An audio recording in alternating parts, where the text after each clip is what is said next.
Hey everybody, welcome back to another EDH video. Today's video is day 18 of 25 days of deck building. And today we're building around Mr. House, President and CEO. He is a Mardu, which is red, white, and black, legendary artifact creature human. Whenever you roll a 4 or higher, create a 3/3 colorless robot artifact creature token.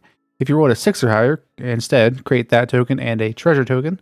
You pay 4, tap him, roll a 6-sided dice plus an additional 6-sided dice for each mana from treasure spent to activate this ability. So I think maximum you can roll 5.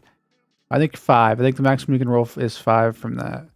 So plus an additional 6-sided dice for each mana. So I think you can roll. I think you can roll 5 there.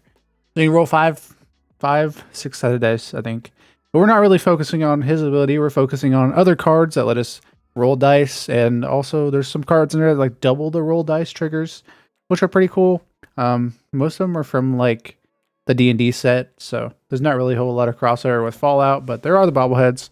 Anyways, we got Ramp, Arcane Signet, 2 generic, add 1 mana of any color that your commander's color identity, which is white, black, or red. So it'll tap for one of those colors. If it's really good, turn 2 plays, because we can play something else after our commander if we need to. Or we can also just ramp to our commander. Then we have Soul Ring, 1 generic, taps 2 colorless. We all know this card does. I don't think I need to explain this card. I feel like it's pretty simple. Probably should have got banned along with Mana Crypt, but we're not going to talk about that one.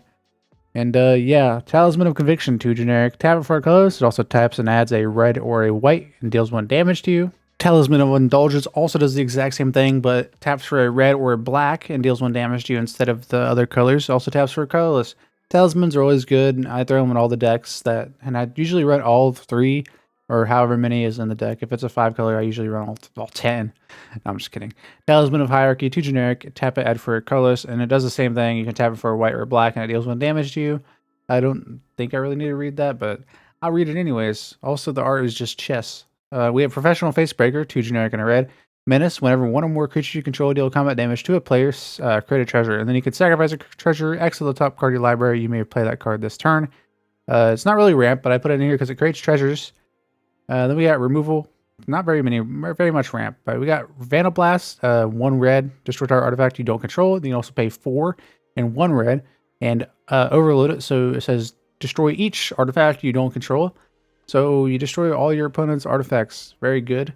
Valiant Endeavor, 4 generic, 2 white, roll 2 d6s, choose 1 result, destroy each creature with power greater than or equal to that result, then create a number of 2/2 white knight creature tokens with vigilance equal to the other result. We have Swords of Plowshare, 1 white, exile target creature, its controller gains life to its power. You can actually use this on your own creatures if you want to. I've done it before and actually won the game before because of it, so it's very useful, very funny to do that. Reckless Endeavor, 5 generic and 2 red. Roll 2 d12s. Choose 1. Reckless Endeavor deals damage equal to that result to each creature. Then create a number of treasure tokens equal to the other result. So if you roll 2 12s, you're doing a bunch of stuff. Spiked Pit Trap, 1 generic. Flash, 5. Tap it, sacrifice it, choose target creature, then roll a d20. It deals 5 damage with a 1 through 9 and deals 5 damage to that creature, and create a treasure token with a 10 through 20. Path to Exile, 1 white, exile target creature. Its controller may search the library for a basic land card, put that on the battlefield, tap, and then shuffle. It also has a Johnny, I think, on that. And that's him just like fading away into like feathers. Anyways, Merc's Edict, 1 generic in a black, roll a d20, choose an opponent. That player sacrifices a creature with a 1 through 9, and then 10 through 19, each opponent sacrifices a creature. Then 20, each opponent sacrifices a creature with the greatest power among non-token creatures. Our Reckoning, 4 generic and 3 white, convoke, destroy non-token creatures. I basically have this in there because we're going to be creating those little 3/3s a lot, so I feel like we'll be able to destroy everything but those, and that's kind of what we want to do. Farewell, 4 generic and 2 white, exile artifacts, exile all creatures, exile all enchantments, or exile all graveyards. You can choose all of those or just 1. So, or you can choose 2 or 3. It doesn't really matter. Just whatever one works best for you. You can kind of spell scope it around what you need. Generous Gift, 2 generic and a white. Destroy target permanent. Its controller creates a 3/3 green elephant creature token.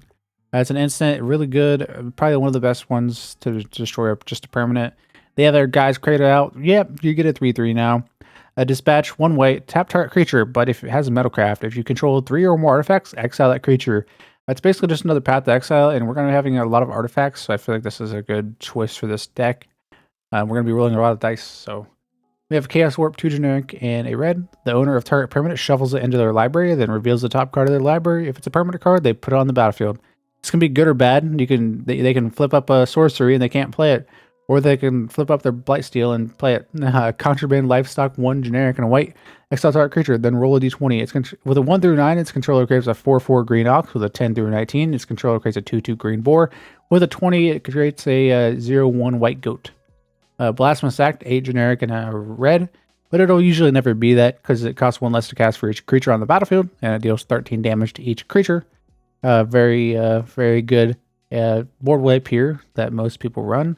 Ostrich Command, 4 generic, 2 white, choose 2. Destroy artifacts, destroy enchantments, destroy creatures with mana value 3 or less, destroy all creatures with mana value 4 or greater. So you can basically destroy all creatures or destroy all non-creature things. And I think that's pretty cool. It's very flexible. Anguish Unmaking, 1 generic, and a Orzhov, exile target non-land permanent. You lose 3 life.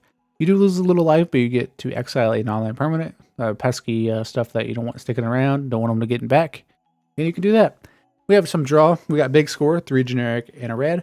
As an additional cost to cast this spell, discard a card. Then you draw 2 cards and create 2 treasure tokens. It also ramps you a little bit, so it really is only 2 mana. But you gotta have the 4 to cast it, so it replaces itself a little bit. We got Demand Answers, 1 generic and a red. As an additional cost to cast a spell, sacrifice an artifact or discard a card, draw 2 cards. This can just be a 2 mana, sacrifice an artifact, draw 2 cards, because we're going to have a lot of artifacts, the little 3/3 golems or whatever they are. We have Fountain Port, tap it, add a color, so you can also tap 2, tap it, sacrifice a token, draw a card. You also tap 3, tap it, pay 1 life, create a 1/1 blue fresh creature token. Also tap 4, tap it, create a treasure token. This is just a bunch of keyword soup or not keyword soup, just a bunch of word soup. Idol of Oblivion, 2 generic, tap it, draw a card, activate only if you create a token this turn. The 8 mana, tap it to create a 10/10, and we're never going to probably use that, so it's irrelevant, but the draw card is really good. Nothic, 4 generic and a black. Whenever it dies, roll a d20. With 1 through 9, you draw a card and lose a life. With a 10 through 19, you draw 2 cards and you lose 2 life. With a 20, you draw 7 cards and you lose 7 life. Unexpected Windfall, 2 generic, 2 red. As an additional cost to cast a spell, draw 2 cards and create 2 treasure tokens from the Adventure of the Forgotten Realms set. So I think it's fitting with this roll dice, but also it does good stuff. It's basically, like I said, it's just basically 2 mana. We have rolling. Okay, Will's Reversal, 2 generic and a red. Choose target spell or ability with 1 or more targets. Roll d20 and add the greatest power among creatures you control. 1 through 14, you may choose new targets for that spell or ability. 15 plus, you may choose new targets for that spell or ability. Then copy, you may choose new targets for the copy. So this is really good if somebody, I guess, counter spells you. I don't know. Honestly, this says roll a d20, and I think copying spells is cool. Will, Blade of Frontiers, 1 generic and a red. If you would roll 1 or more dice, instead roll that many dice plus 1 and ignore the lowest roll. Whenever you roll 1 or more dice, put a +1/+1 counter on Will, Blade of Frontiers. Also says choose a background, but it doesn't matter because he's not our commander.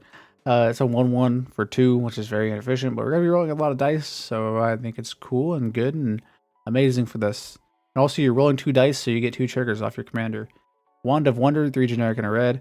4, tap it, roll a d20. Each opponent exiles cards from the top of their library until they exile an instant or sorcery, then shuffles the rest into their library. You may cast up the X instant or sorcery cards from among them exiled this way without paying their mana cost. 1 through 9, X is 1. 10 through 19, X is 2. 20, X is 3. So at 20, you get to cast all 3 of them. With the 1 through 9, which is pretty standard, you get to cast 1. Vexing Puzzle Box, 3 generic. Whenever you roll 1 or more dice, put a number of charge counters on Vexing Puzzle Box equal to the result. You tap it, add 1 mana of any color, roll a d20. Then you can remove 100 charge counters from Vexing Puzzle Box, search your library for an artifact card, put that onto the battlefield, then shuffle. We're never going to get that. I just think it's good because you can roll a d20 and tap a mana. It's a little bit of ramp, and it also rolls you a d20. Underdark Rift, taps for colors. You can also tap 5 and tap it, exile it. Roll a d20, put target artifact, creature, or planeswalker into its owner's library, just beneath the top X cards of its library, where X is the result. So you can put it the top 10, or, I think it's pretty cool. It's a little bit of a removal, but they have to exile yourself, but it does roll a d20, so, or do a d10, which is really cool. It's a land. Treasure Chest, 3 generics, tap 4, sacrifice it, roll a d20. You pay one. If it's a 1, you lose 3 life. If it's 2 through 9, create 5 treasure tokens. If it's a 10 through 19, you gain 3 life and draw 3 cards. If it's a 20, you search your library for a card. If it's an artifact card, you may put it on the battlefield. Otherwise, put that card into your hand, then shuffle. It doesn't have to be an artifact card, but it should be because you want to put it on the battlefield. Very good. I run this in most of the artifact decks, so I've actually used it before. Thunderwave, 2 generic and 2 red. Roll a d20, 1 through 9. Deals 3 damage to each creature. 10 through 19, you may choose a creature. Thunderwave deals 3 damage to each creature not chosen this way. And then a 20, Thunderwave deals 6 damage to each creature your opponents control. Be a mini board wipe, but it is a roll like a very situational. So a 20 is the best situation for most of these. The deck of many things. 5 generic, tap 2 generic, tap it, roll a d20, and subtract the number of cards in your hand. If the result is 0 or less, discard your hand. 1 through 9, return a card at random from your graveyard to your hand. 10 through 19, draw 2 cards, and then 20, put a creature card from any graveyard onto the battlefield under control. When that creature dies, its owner loses the game. Gosh. The deck of many things is very, very funny in D&D, and it's very funny in Magic too. Sword of Hours, 2 generic. Whenever an equipped creature attacks, put a +1 as a counter on it. Whenever an equipped creature deals combat damage, roll a d12. If the result is greater than the damage dealt or the result is 12, double the number of +1 encounters on that creature. It's equipped 12, very fitting because it is rolling a d12. Equipped 12, I mean, equipped 2, what did I say? Equipped 12. Spiked Pit Trap, we already talked about this one. A little bit of removal. It's always going to deal 5 damage to a creature when you sacrifice it, but it is 6 mana to do all that, so I don't think we're really going to be doing it, but we really just care about the rolling a d20. And we don't really care about the result because usually it's going to be higher than 6, and we're going to be creating a treasure and creating a token. It is 1 mana though, but the 5 is what really kills it. Reckless Endeavor, we already talked about this one too. I honestly don't know why I put these on here. This is really good to create treasures and also deal damage. It can basically be like a 7 mana Blasphemous Act mixed with like a Brass's Bounty if you need it to be. If you get really good rolls or you have like something that lets you roll twice, something like that. Just kind of what's in here. Luck Bubblehead, 3 generic, tap it, add 1 mana of any color. Then you pay 1, tap it, roll X 6-sided dice where X is the number of bobbleheads you control. Then create a tap treasure token for each even result. If you rolled 6 exactly 7 times, you win the game. Holy crap. Okay. You're only gonna have 1 bobblehead, so I don't think it's really gonna get that, but anyways, Lazlo's Acrobatics, 3 generic and a white. Exile all non-targeted creatures you control, then roll a d20, and then you pay 1. If it's don't pay. If it's 1 through 9, return all those cards to the battlefield under their owner's control at the beginning of the next end step. 10 through 20, return those cards to the battlefield under their owner's control. Then exile them again. Return those cards to the battlefield under their owner's control at the beginning of the next end step. So it does it twice if you roll a 10 through 20, which can be pretty good for 4 mana, and it can save our board if we wanted to. Iron Massive, 4 generic. Whenever it attacks, roll a d20 for each player being attacked and ignore all but the highest roll. 1 through 9, it deals damage equal to its power to you. 10 through 19, it deals damage equal to its power to defending player. 20, it deals damage equal to its power to each opponent. We definitely don't want a 1 through 9 for this one. We definitely want 10 or higher. With a 1 through 9 would suck because it'd deal 4 damage to you.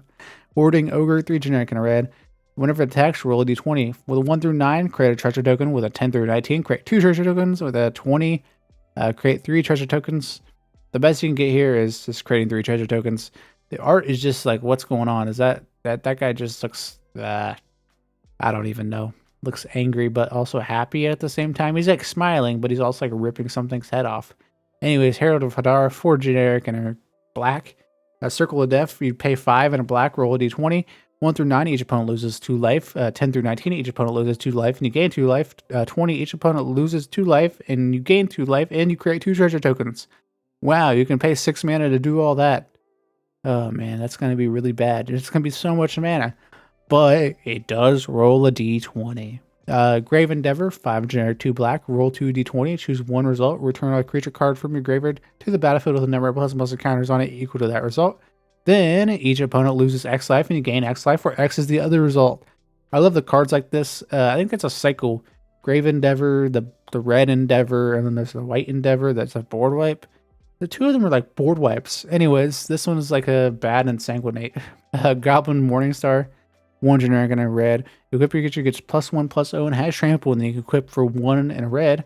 And whenever it enters the battlefield, roll a d20. 1 through 9, create a 1/1 goblin creature token. And then 10 through 20, create a 1/1 red goblin creature token, then attach Goblin Morningstar to it. So, I mean, either way, if we're creating a 1/1, it's kind of bad, but I think it's funny. Earth Cult Elemental, 4 generic, 2 red. Whenever it enters the battlefield, roll a d20. 1 through 9, each player sacrifices a permanent. 10 through 19, each opponent sacrifices a permanent. 20, each opponent sacrifices 2 permanents. That's a 6/6 for 6. And it's a common that does that. So I think it's pretty good. So hear me out. I actually like this card. Because, I mean, I think it would go good, in an elemental tribal deck. Delineate Wild Mage, 3 generic and red. Whenever it attacks, choose target you control, then roll a d20. 1 through 14, create a tapped and attacking token that's a copy of that creature, except it's not legendary and it has exile this creature at the beginning, the end of combat. And 15 through 20, create one of those tokens and roll again. So if you get a 15 and through 20, you just keep doing it forever and ever and ever. Hopefully there's a way to manipulate the rolls. That'd be cool. Dance Macabre, 3 generic and 2 black. Each player sacrifices a non-token creature. Roll a d20, add the toughness of the creatures you sacrifice this way. 1 through 14, return a creature card put into the graveyard this way to the battlefield under your control. 15 plus, return up to 2 creature cards put in the graveyards this way to the battlefield under your control. So if you do it from your opponents and you, so that'd be pretty good. Component Pouch, 3 generic. Remove a component counter from Component Pouch. Add 2 mana of different colors. Then you can tap it, roll a d20, put a component component counter on Component Pouch. The 1 through 9, and then 10 through 20, put 2 component counters on Component Pouch. That's a fluster. That's a fluster. You can't put two component. Chaos Dragon, 1 generic, 2 red, flying haste, attacks each combat if able. At the beginning of combat on your turn, each player rolls a d20. If one or more opponents had the highest result, Chaos Dragon can't attack those players or planeswalkers that control this combat. They control this combat. It's a 4/4 dragon with haste. That's 3 mana. I can't ask for much more. I think it can end up just not attacking anybody, though. Chaos Channeler, 2 generic, 2 red. Whenever it attacks, roll a d20. 1 through 9, exile the top card of your library. You may play it this turn. 10 through 19, exile the top 2 cards of your library. You may play them this turn. 20, exile the top 3 of your library. You may play them this turn. So 4 mana, it's 4/3. Not very efficient, but it does roll d20s.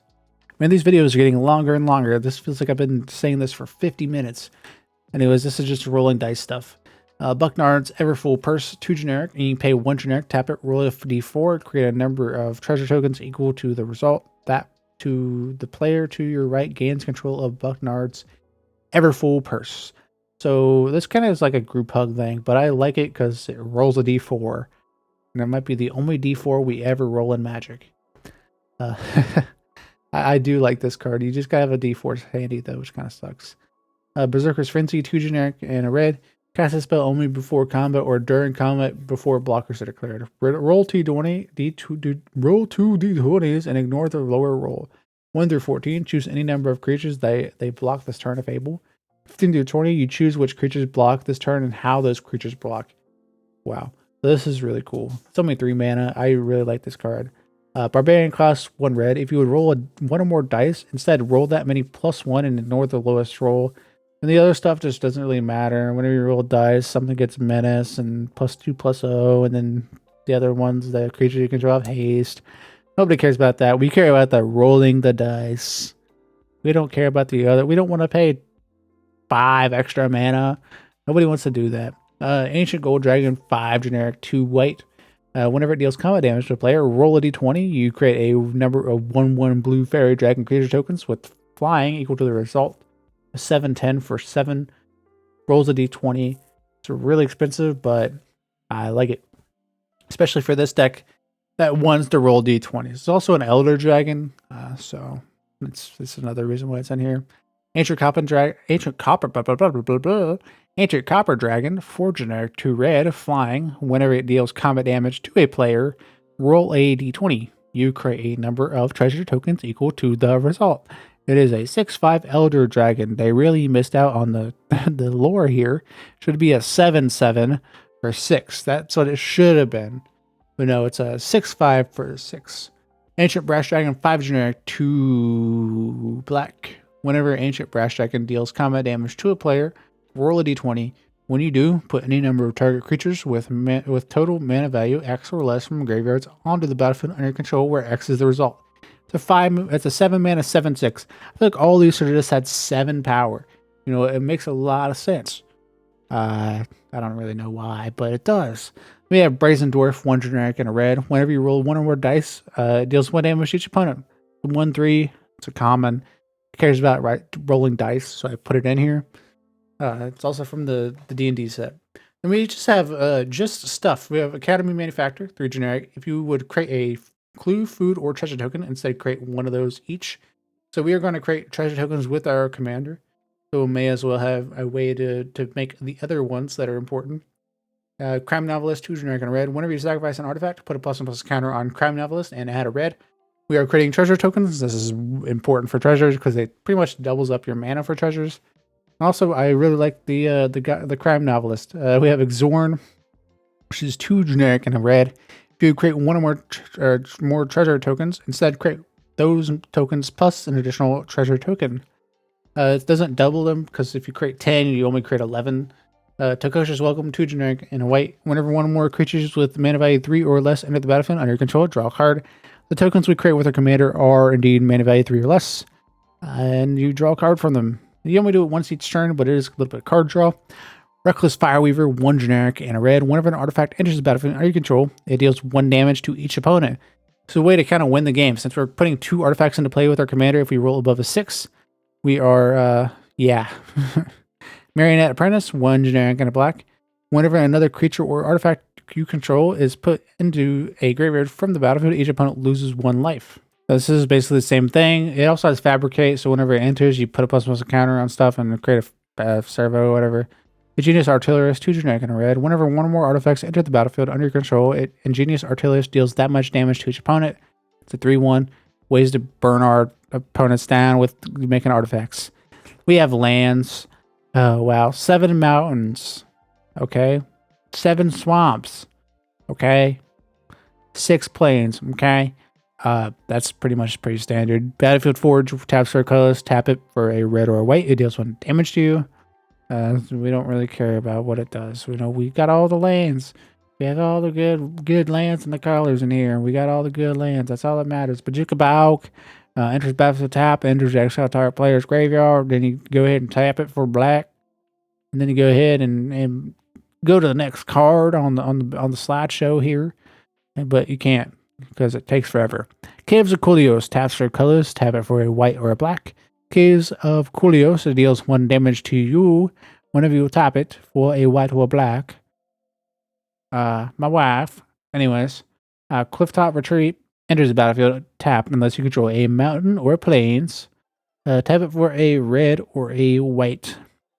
This is a picture of an angel in the art. If you weren't sure, I'm pretty sure that's what it is. Command Tower. Add 1 mana of any color in your commander's color identity. It makes a red, a white, or a black. Yep. Command Tower is the best land ever printed, and it's a common. Dragonskull Summit enters the battlefield tapped unless you control a swamp or a mountain. Taps for a black or a red. I'm going to read it like a robot because that is how you're supposed to read stuff, right? Yep. Something about dinosaurs on that flavor text. Exotic Orchard. Add 1 mana of any color that a land an opponent controls could produce. Then it says, it was a strange morning when we awoke. We found our trees transformed. We didn't know whether to water them or polish them.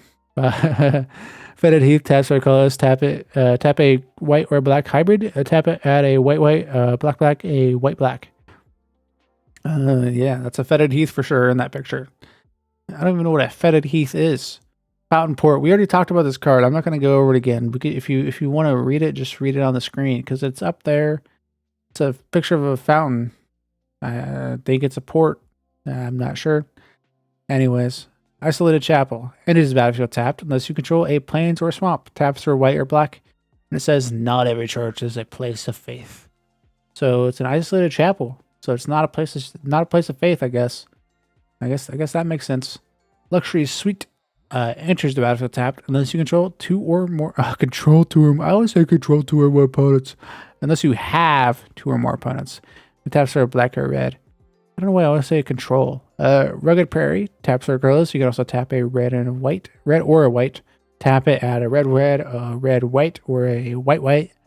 It's definitely a Rugged Prairie. Some rocks. Looks like the Easter Island. Spectator seating. Enters the battlefield tap unless you have two or more opponents. Taps are a red or a white. It's like some sort of Coliseum going on in here. They're like watching people fight. It looks like Dune a little bit. Vault of Champions enters the battlefield tap unless you control two or more opponents. Tap it for a white or a black. This is the Vault of Champions in the art, I guess. Whatever that is, you know, there's like some champion statues, I guess. You know, I never really understood the names of these cards. You have Treasure Vault, taps for a colorless, also tap XX, and tap it and create X treasure tokens. I think it was cool because it creates treasures. Also, this makes sense. It's a treasure vault. It stores treasures. That name makes sense. I just want to know the other names. I mean, the art is definitely a fetid heath, you know. Anyways, hope you guys enjoyed the video. Oh gosh, that was gross. And leave a like, subscribe, all the other stuff. Subscribe, follow me on Blue Sky, join the Discord, all the stuff that people tell you to do. And yeah, I'll see you guys in the next video. Peace.